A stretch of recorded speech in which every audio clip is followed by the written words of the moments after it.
I cannot sleep. Last year, during the summer showcase of the Future Game Show, one trailer immediately caught my eye. Sleep Awake. The idea of struggling to stay awake felt like an amazing hook for a horror game. Combine that with the Dishonored/Bioshock style visuals and you've got me intrigued.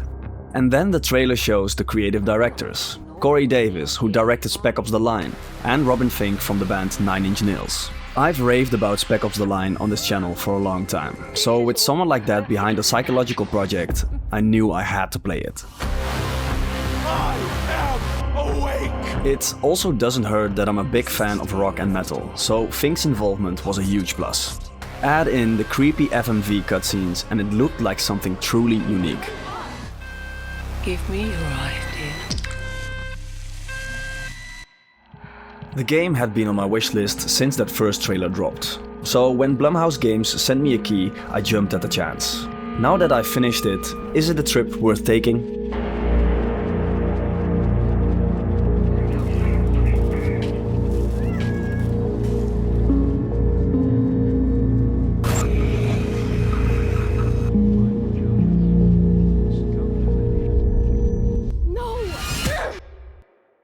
Sleep Awake is a first-person psychedelic horror game set in a world destroyed by earthquakes and acid rain. Humanity's last refuge is a crumbling city known as the Crush. But in the Crush you cannot sleep. If you do so, you disappear, leaving behind only an imprint of your body. This phenomenon is known as the Hush. As is human nature, people will do anything to survive. And that means finding ways to stay awake. Through control, through pain, or through technology. You play as Katja, a young girl who's found her own way to stay awake, using eye drops. A drug that comes with nasty side effects like hallucinations and memory loss. Katja has lost most of her family, except for her grandmother Amma. But she's on the other side of the city, and she depends on the eye drops Katja can only brew at home. Your goal is simple, make the drops and get them to Amma. But that's just a setup. Soon enough you're trying to figure out what really happens to the people taken by the Hush. And it's a fantastic premise. The potential here is absolutely massive. Does it live up to all that? Not quite. There's a lot to like here, but it won't be for everyone. So let's see what works and what doesn't. Where Sleep Awake really excels is in its atmosphere, visuals and world building. You can tell the developers had a very clear vision for this world. And they've created a remarkably fresh take on the post-apocalypse. There are no cannibals, no nuclear fallout, no giant craters left behind by bombs. Instead, this is a world that's slowly crumbling, while its inhabitants wither away. It's more Dishonored than it is Fallout. Every environment is packed with little details that flesh out the different factions living in the Crush. You'll come across everything from old propaganda posters and bizarre electrical machinery to jars filled with teeth left behind by the pain eaters. It's a world that really feels lived in, but that's just half of the experience. The other half takes place in these dreamlike sequences that are induced by the eye drops. They're started and bookended by distorted, live-action cutscenes that blend in seamlessly with the gameplay. It gives the game this psychedelic, fever dream kind of atmosphere. This is what really sets Sleep Awake apart from other horror games. The whole experience is quite seamless actually, which really added to the sense of immersion I felt. How long was I gone? There is no HUD, for example, and the game uses some awesome diegetic elements to convey information.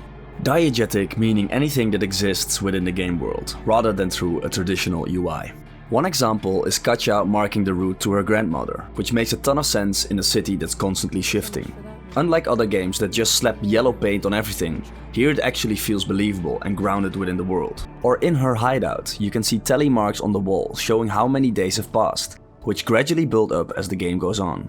These are the little details I adore. You look familiar. Even the respawn mechanic has a unique flair to it. Instead of a game over screen, you walk toward a white light as the level constructs itself around you. Visually, Sleep Awake really nails it, but it's not without its issues. Movement feels incredibly floaty. There's no head bob, which makes certain moments that should feel high in tension feel underwhelming. It feels less like a desperate escape and more like you're slowly gliding away with no real sense of danger. Also, the fact that you can only see your limbs occasionally makes it feel like you're just controlling a floating camera. And because the game does show your limbs at certain points, it becomes even more jarring when they suddenly disappear again. And finally, as seamless as the game is, the transitions between gameplay and scripted moments can feel quite stiff. Your character will sometimes snap into place before a cinematic begins, which normally wouldn't bother me much, but it sticks out more because the rest of the presentation is so strong. When it comes to the audio side of things, Sleep Awake doesn't disappoint. In fact, all the music you're hearing in this video comes directly from the game itself. Finck could have easily overdone the soundtrack, but he keeps it very subdued, and it fits the mood of the game perfectly. Most of the music is ambient, layered with industrial elements, while other tracks lean heavily into synths. And then there are a few moments where the soundtrack suddenly goes all out. It's easily one of the highlights of the game. The music is also quite dynamic, flowing naturally from one track to the next. Even the sound effects stand out, like one late game enemy with this very unnerving cry. The voice acting, however, is a bit more mixed. I wasn't fully sold on it overall, although it is interesting seeing who's involved. Gary Newman, best known as a pioneering electronic musician, does some of the voiceover, and he's a close friend of Finck. His wife voices Het, one of the main antagonists, and their daughter plays Katja. None of them are professional voice actors, and it does show in the performances. They all sound a bit flat, and they didn't fully sell me on their characters. Katja eventually grew on me somewhat though, as she's written as this angsty teenager, which makes the monotone delivery feel less jarring. And I guess when you haven't slept for who knows how long, you probably wouldn't sound all that upbeat anyway. Overall, the audio is excellent, with the exception of some fairly forgettable performances. What the fucking fuck? Now, do you understand? This is beyond your ability to change. And that brings me to the gameplay. This is really where you'll know if Sleep Awake is for you or not. If you need strong mechanical gameplay to stay engaged, this probably won't be your thing. But if you don't mind slower, more atmospheric experiences, then the simplicity here might not bother you as much. Because mechanically, Sleep Awake is very light. Most of the game consists of walking through environments, solving simple puzzles, and occasionally sneaking past enemies. The stealth itself is extremely rudimentary. In most cases, you can just sprint through encounters and enemies will either lose track of you or simply disappear the moment you enter a new area. That really drains the tension from what should be high-stress moments. Here I'm just casually walking to the exit and I lose my pursuers instantly. And I think that's where the game's biggest missed opportunity lies. The whole premise is built around survival, desperately trying to stay awake in a world where falling asleep means the end.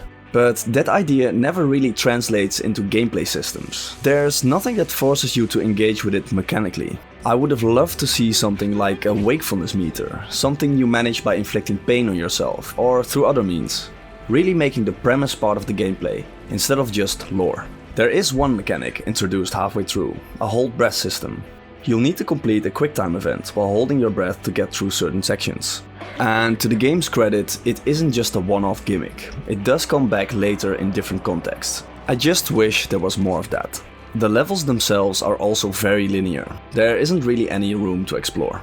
So ultimately, this is one of those cases where gameplay isn't really the focus. It's there to support the atmosphere, story and presentation. And whether that works for you will determine your experience with Sleep Awake. So, Sleep Awake is a horror game, but how scary is it actually? In my opinion, it's more unsettling than outright terrifying. The game leans much more into atmosphere, mystery and unease than traditional horror. I do think the second half ramps things up quite a bit though, with the introduction of new enemy types and locations. The live action cutscenes are beautiful, but not necessarily scary. They feel more like cryptic storytelling devices than actual horror sequences. Personally, I think they could have pushed the horror a bit further, but your mileage may vary. If you're expecting a constant barrage of scares though, this isn't that kind of game. Story-wise, Sleep Awake kept me interested throughout. I wanted to learn more about the Hush, the people disappearing, and the various factions trying to survive inside the Crush. The game does throw a lot of terminology at you very quickly though. The Hush, the Crush, the Swell, all these groups and concepts start piling up, and it can become a bit difficult to keep track of. And unfortunately, I don't think the narrative fully sticks the landing either. Without spoiling anything, the ending very clearly sets up a sequel, and because of that, Sleep Awake ends up feeling somewhat incomplete by the time the credits roll. It honestly felt like the game had just found its stride, and then suddenly ended.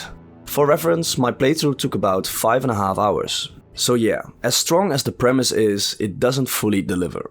On a technical level, I really don't have many complaints. I ran into a few minor stutters and visual bugs during my playthrough, but overall the experience was very polished.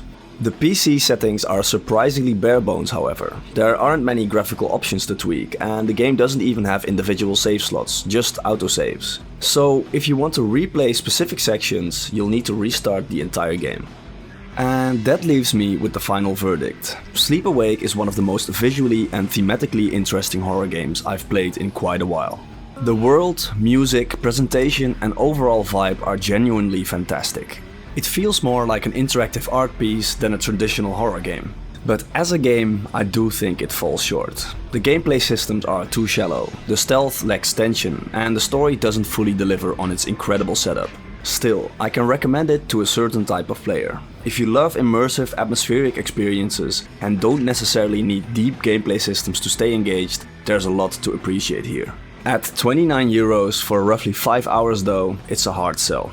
Especially with an ending that feels more like setup for what's next rather than a satisfying conclusion. Personally, I enjoyed my time with the game, but I'd definitely wait for a sale before picking this one up. Ultimately, I think part of my disappointment comes from the fact that this is from the director of Spec Ops: The Line. The concept here is strong, but the execution just didn't quite reach the same level for me. Still, I'm curious to see if and when they'll take this world further. And that's the video. Let me know what you think in the comments down below, especially if you've played Sleep Awake or plan to. If you enjoyed it, a like and a subscribe would help me out a ton. Big thanks to my Patreons as always for supporting the channel. If you want to join them, there's a link below. That's it from me. I'll catch you in the next one. Peace.